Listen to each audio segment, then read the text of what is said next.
नमस्कार दर्शकों, मैं हूं आशीष तिवारी और आप देख रहे हैं मुद्दा पहाड़ का में आज हम बात करेंगे खेल की और राज्य के खेल फुटबॉल की। जी हां, खेल में सियासत उत्तराखंड में हो रही है, क्योंकि सियासत में खेल तो आप देश में देखते हैं। मौजूदा हालात में आपने बिहार में देखा, पश्चिम बंगाल में वो खेल जारी है। लेकिन देवभूमि में जब हम बात करते हैं तो अफसोस होता है कि यहाँ खेल में सियासत हो रही है। लिहाजा हम पहुंचे हैं एक राष्ट्रीय अंतर्राष्ट्रीय पहचान बना चुके एक ऐसे खिलाड़ी के घर में, जिसका पूरा घर आप देखेंगे तो ये अवार्ड से भरा पड़ा है। तमाम राष्ट्रीय, अंतर्राष्ट्रीय और राज्य स्तर के जो अवार्ड्स हैं वो इस छोटे से घर में समाया हुआ है। आप यकीन नहीं करेंगे, लेकिन 40 साल तक राज्य के खेल फुटबॉल में तपस्या करने वाले वीरेंद्र सिंह रावत जी आज बेहद अफसोस से ये कहते हैं कि उत्तराखंड में जो सरकारें बनी अब तक 20 सालों में, उन्होंने सियासत में खेल किया और खेल में सियासत की। हम बात करेंगे रावत जी आपसे। ये फुटबॉल आपने बताया कि मैनचेस्टर से आप तब लाए थे जब आप अंतर्राष्ट्रीय गेम खेलने वहाँ गए थे। आपको लगता है कि जो उपलब्धि आपको मिली इस छोटे से कमरे में, आपने जो संसार बसाया है, आपके जो स्टूडेंट्स रहे हैं जिन्हें आप सिखाते हैं, उन स्टूडेंट्स के फ्यूचर के लिए आज उत्तराखंड मुफीद है? नमस्कार, जय भारत का मैं पहले से धन्यवाद दूंगा कि आज वो मेरी छोटी सी कुटिया में आए और मुझे एक सम्मान किया। और मैं इसके जय भारत के माध्यम से बताना चाहूँगा कि आज मैं जब मैनचेस्टर गया था, जिस तरीके से फुटबॉल मुझे गिफ्ट में मिली थी, और वहाँ मैं मैसी से, मैराडोना जिनकी अभी हाल ही में देहांत हुआ, बहुत वर्ल्ड फेमस खिलाड़ी थे, और कई बड़े बड़े अंतर्राष्ट्रीय राष्ट्रीय खिलाड़ियों से मिला और इंटरेक्शन हुआ, क्योंकि मैं भी एज ए फिक्की मेंबर था। और मुझे उत्तराखंड से एकमात्र मुझे नॉमिनेट किया गया था 2013 में, और फिर मैं 14 में मैनचेस्टर लंदन गया था। तो मैंने Manchester city, Manchester United, Liverpool, बड़े बड़े खिलाड़ियों से इंटरेक्शन हुआ, उनसे मिला, देखा, वहाँ का भौगोलिक स्थिति देखी, तो किस तरीके से वहाँ जुनून, किस तरह से वहाँ पैशन है फुटबॉल के प्रति। और आपको मैं ये भी बता दूं कि पूरे वर्ल्ड में 70% फुटबॉल पूरे वर्ल्ड में मैक्सिमम खेला जाता है। और सबसे बड़ी खुशी की बात है कि आपको मैं बता दूं, कलकत्ता से पहले देहरादून फुटबॉल का हब रहा है। अगर आपको मैं बता दूं कि पवेलियन ग्राउंड 1939 का पवेलियन ग्राउंड है, ऐतिहासिक ग्राउंड है, और वहाँ पे जर्मनी, फ्रांस, ब्रिटेन की टीमें एक ज़माने में बहुत बड़ी बड़ी टीमें यहाँ पे आती थी।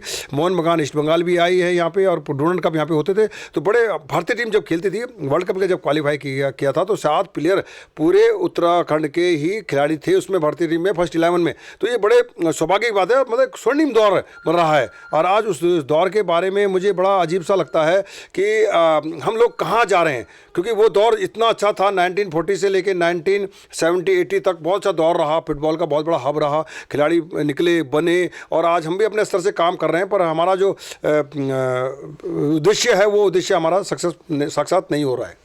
अच्छा, आप हमारे दर्शकों को ये तो पहले बता दीजिए कि उत्तराखंड में फुटबॉल को ही राज्य खेल क्यों मनाया गया, और आज जब राज्य खेल बन चुका है, इतने साल हो गए, तो हमारे खिलाड़ियों की वर्तमान टीम की हालात क्या हैं?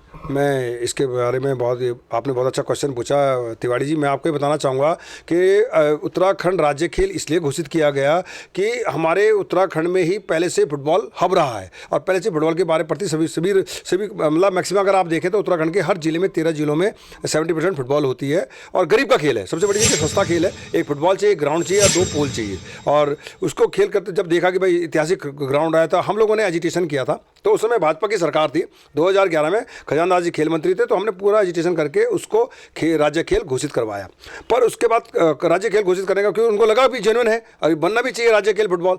पर उसके बाद सरकार उसमें सो गई। पर हमने अपने स्तर से, हम तो काम कर ही रहे थे पहले से भी, और करते हुए आ ही रहे हैं। पर यह है कि जो राज्य खेल जो रहा, पर राज्य खेल के प्रति सरकारें संवेदनशील नहीं रही, और बड़ा दुर्भाग्य, बड़ा हमें आज भी आंसू आते हैं कि भाई ये राज्य खेल की स्थिति क्यों ऐसे हो रही है, जबकि इतना अच्छा हब बन सकता है। आज भी हमारे बनाए हुए बच्चे अंतर्राष्ट्रीय स्तर पर खेल रहे हैं, सरकारी नौकरी भी काम कर रहे हैं, पर मजबूर है पलायन होने के लिए। यहाँ कोई पॉलिसी नहीं बनी।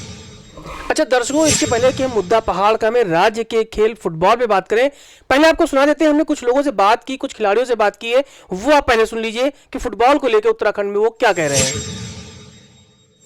स्टेट का राज्य खेल, स्टेट स्पोर्ट्स राज्य खेल, नेशनल गेम, तो आप बताइए। हाँ, राज्य का अपना खेल कौन सा है? नहीं आइडिया, राज्य खेल के बारे में no idea, I don't have idea about that. राज्य के खेल के बारे में पढ़ा सुना कहीं कुछ? नहीं। कभी सरकार ने कोई इवेंट कराया हो स्टेट स्पोर्ट्स के नाम पे? स्टेट स्पोर्ट्स के नाम पे काफ़ी इवेंट्स होते हैं। मैं खुद क्रिकेट खेलता हूँ, और मैंने क्रिकेट और बैडमिंटन मैं खेला हूँ स्टेट्स की तरफ से रेगुलरली काफ़ी स्पोर्ट्स। राज्य के ऑफिशियल खेल की बात करें, ऑफिशियल खेल जो मुझे आइडिया नहीं कि क्या है सच की ऑफिशियल खेल क्या है राज्य का, इसका मुझे अंदाज़ा नहीं है। फुटबॉल मैं ये कहना चाहूँगा उत्तराखंड में क्रिकेट, फुटबॉल और बैडमिंटन को काफ़ी अच्छा वो होता है और बहुत अच्छे से चीज़ें आयोजित की जाती हैं। लेकिन राज्य खेल के बारे में जानकारी नहीं। स्टेट का sports, official sports like basically मतलब ज़्यादातर बच्चे तो क्रिकेट एंड फुटबॉल में, बट बेसिकली हॉकी ज़्यादा होता है एंड एथलेटिक्स।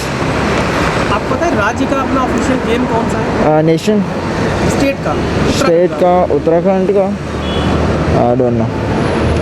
कभी आपने सुना है कि कोई स्टेट में हमारे ऑफिशियली गेम कराया गया हो, गवर्नमेंट ने कराया हो, जो हमारे राज्य का अपना खुद का खेल है? कबड्डी,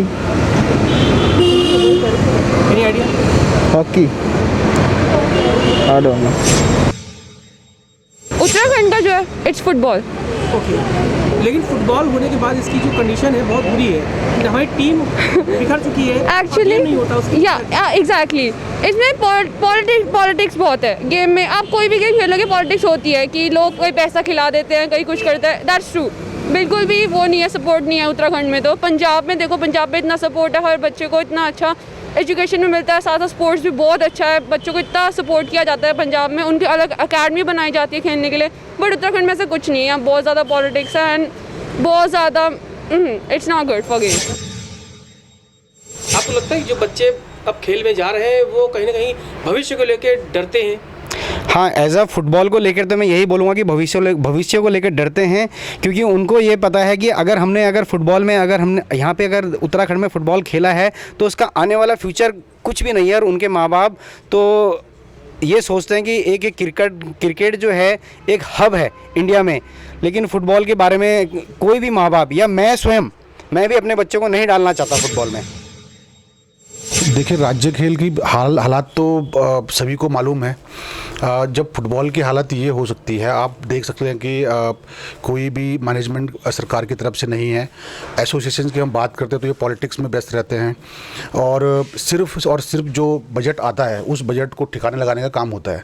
हम देख रहे हैं कि हमारे जो पहाड़ी राज्य हमारा है और पहाड़ों में अपार संभावनाएं हैं खेल के प्रति, और खेल में जो हमारे युवा हैं, हमारे बच्चे हैं, उनकी जो स्टैमिना उनका होता है, जो जज्बा उनके अंदर होता है, शायद ही वो कहीं और आपको देखने को मिले। लेकिन जो ये लचर व्यवस्था बनी हुई है, जिसकी कि सरकार की जो इच्छा शक्ति जो ख़त्म हो चुकी है, और जो राजनीति जो इस खेलों में जो घुस चुकी है, इसने हमारे खेलों का जो है बुरा हाल कर दिया है।